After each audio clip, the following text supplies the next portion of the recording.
नमस्कार, मैं सविता वर्मा। स्वागत है आपका कहानी विद सविता में। आइए शब्दों की इस दुनिया में एक ऐसी कहानी सुनते हैं जो केवल मनोरंजन नहीं बल्कि जीवन के किसी अनकहे सत्य से भी हमारा परिचय कराती है। तो स्वागत है आपका कहानी विद सविता में। बेहद खूबसूरत कहानी जिसका शीर्षक है फेमस हो गई कम्मो। तो आइए सुनते हैं ये कहानी। दोनों हाथ गोबर में सने हुए थे कम्मो के, और चांद से चेहरे पर काली घटा के जैसे बिखरे उलझे उसके काले घने और लंबे बाल, जिन पर कहीं कहीं छिटक कर गोबर लग गया था शायद। और ऐसे लग रहा था मानो जैसे बालों पर कोई बीट्स लगे हों। बीट्स? अरे वही जो सजने संवरने में छोरियां ब्यूटी पार्लर में जाकर अपने बालों में सजावट करवाती हैं भाई। और कोई कोई तो खुद भी मार्केट से लाके बालों में टांक लेती है। कम्मो को देखकर लग रहा था जैसे चांद पर काले घने बादल छाए हों।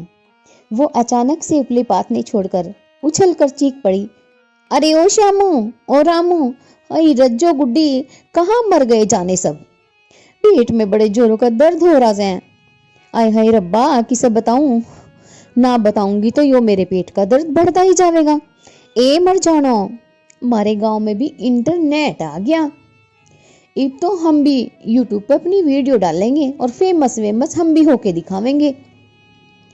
कम्मो को ऐसे उछल कूदते देखकर अचानक से उसकी माँ चिल्लाकर बोली, ए मर जानी, पहले गोबर तो पाथ ले, बाद में घेर ले यूट्यूब पर वीडियो सीडियो। आई कहीं से फेमस होने वाली। राम जाने इस करम जली के लक्षण, हमें तो समझना है। कम्मो की माँ चिल्ला के बोली। तभी बाहर से कम्मो का पड़ोसी माधव दौड़ता और हाँफता हुआ आया और कम्मो की तरफ देखते बोला, ए कम्मो, गजब हुई गवा, हमारे गांव में भी नेटवर्क चालू हो गया। सुनते ही कम्मो की माँ ने आव देखा न ताओ चढ़ दिए तड़ातड़ 2-4 रैपट माधव के मुंह पे, मगर माधव चिकना गड़ा जैसे कोई फर्क ही न पड़ा हो। माधव को देखते ही कम्मो झट से गोबर से सने हाथों से माधव की कमीज को पकड़ते हुए चहक कर बोली, आय हाय माधव, ठीक टाइम पे आया तू। माधव ने अपनी कमीज पर लगे गोबर को छिटकते हुए कहा, ए गंवार बिल्ली, कर देना सत्यानाश कमीज का, जा इब ना सिखाऊं तुझे नेटवा चलाना। ओए होए, माफ कर दे मन्ने, कान पकड़ू हूं, धो दूंगी तेरी कमीज, पर छू मैं तो मत ना आवे। कम्मो अपने दोनों हाथों से अपने कान पकड़कर बोली। माधव अपनी कमीज के पर लगे गोबर को साफ करते हुए बोला, ए कम्मो देख, मोबाइल ले आऊं मैं थारी खातिर। ये बता क्या सिखावेगी यूट्यूब पे? अरे हाँ, पहले थोड़ा तैयार तो हो जा, तभी तो सिखावेगी।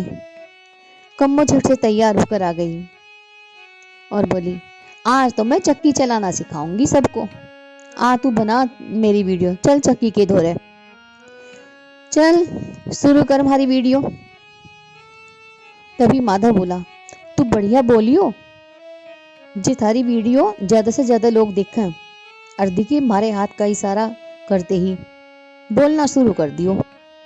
कहकर माधव ने कम्मो की वीडियो बनाने के लिए जैसे ही हाथ से बोलने का इशारा किया, गुलाबी और काले रंग का सूट पहने इठलाती सी कम्मो ने मुस्कुराते हुए अपनी लंबी चोटी को थोड़ा हाथ से घुमाकर आगे किया और चक्की का हत्था अपने हाथ से घुमाते हुए बोली, राम राम भाई और बहनों, मैं कम्मो आज थारे को चक्की चलाना सिखाऊंगी और जे जिसके फायदे हैं वो भी बताऊंगी। देखिए यो चक्की का हत्था हाथ से घुमाते हुए तुम दूसरे हाथ से इसमें थोड़ा थोड़ा नाच घेरना। वो चाहे तुम चने पीसो, गेहूं पीसो, चावल पीसो, जो भी पीसो, फिर इस हत्थे को घुमाओगे तो थारा नाच पीसता जाएगा। अब जरा इसका फायदे भी सुन लो। ये जो तुम और थारी बीरबानी घर में बैठे बैठे वजन बढ़ेगा, रोना रोते रहो ना, और यो थारा सुरसा के मूसा वजन भी कम हो जाएगा। और तुम्हें खान को घर में का पीसा बेसन आटा नाच भी मिलेगा। थोड़ा रुककर एक बिंदास और अल्लड़ हंसी हंसते हुए कम्मो माधव का इशारा पाकर फिर बोली, और हाँ भाई लोगों, अगर तुम्हें हमारी भी बात अच्छी लगे तो तुम्हारे इस वीडियो को लाइक, शेयर और सब्सक्राइब भी करना ना भूलना। और हाँ, यदि तुम्हें यो चक्की चाहिए तो हमारे गांव के प्रकाशी कुमार से ऑर्डर करके मंगा सको हो। और हाँ, इसके लिए थारे को कुछ ना करना, बस हमारे कमेंट बॉक्स में कमेंट लिख देना है अपने पते के साथ। ये जो हमारा दोस्त है ना माधव, हमारे गांव का छोरा, चक्की फू पक्का थारे घर पहुंचा कर आवेगा। ईब राम राम भाई लोगों, फिर मिलती हूँ एक नई वीडियो के साथ। हाथ जोड़कर बोलते हुए कम्मो ने अपनी बात खत्म की। यकीन मानिए, लोग तो दीवाने ही हो गए कम्मो की वीडियो देखकर, और देखते ही देखते 2-4 चक्की के ऑर्डर भी आने लगे। और रही सही कसर माधव ने चक्की पे कम्मो का नाम और फोटो चिपका के पूरी कर दी। अब तो हर रोज कम्मो एक वीडियो बनाती और माधव उसे कर देता अपलोड यूट्यूब पर। कभी दूध बिलोने, कभी मिट्टी से चूल्हे बनाने सिखाती, तो कभी लिहाफ में धागे डालने से लेकर चने का साग बनाना, चूल्हे पर मक्का, बाजरे, बगड़ की रोटी तक बनाना और सेकना सिखाने लगी। और तो और उपले तक पाथने सिखाने लगी कम्मो।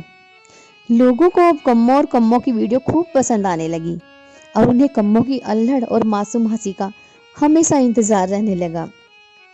देखते ही देखते कम्मो तो हीरोइन ही बन गई थी। उसके व्यूअर्स, उसके फॉलोअर्स इतने बढ़ गए कि अब तो यूट्यूब से उसे पैसा भी मिलने लगा और अखबारों में भी कम्मो ही कम्मो छा गई। एक दिन कुछ पत्रकार फिर से आ धमके उसका इंटरव्यू लेने। गांव में प्रवेश करते ही गांव वालों की भीड़ भी पत्रकारों के पीछे पीछे होली। सब आपस में यही खुसफुसा रहे थे, अरे भाई, हमारे गांव के तो भाग ही खुल गए। दूसरे ने कहा, सही कह रहा है भाई, सच्ची में हमारे गांव के भाग खुल गए। कौन जाना था हमारे इस गांव को। हमारे तो गांव की बेटी ने हमारे गांव का नाम बढ़ा दिया भाई, नाम रोशन कर दिया इस बेटी ने। सही में हमारी तो कम्मो फेमस हो गई। सही कह रहा है भाई, खूब फेमस हो गई कम्मो। यदि कहानी ने आपके मन को छुआ हो तो इसे अपने प्रियजनों तक अवश्य पहुंचाएं। फिर मिलेंगे एक नई कहानी और नए एहसास के साथ। तब तक के लिए नमस्कार।